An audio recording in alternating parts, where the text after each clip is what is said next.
the biggest challenge is community engaged research in general is messier, and there's a lot of complicating factors. It doesn't always sort of go by a scripted plan. It's also often dynamic and iterative and organic and evolves as you go. And so the real challenge is related to ethics, particularly as sort of one dimension of the research process, is just constantly attending to ethics. It's not something where you come up with an ethical plan to start with, like here's how we're going to address these ethical concerns from the start. You put that in your plan, and then you move forward and don't have to you think about it again because you've covered that paperwork.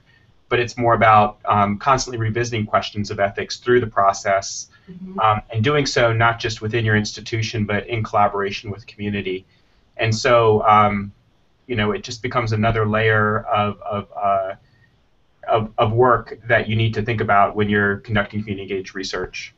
I think, just to add one more thing to that, I think one of the things that community engaged research does is it often blurs lines.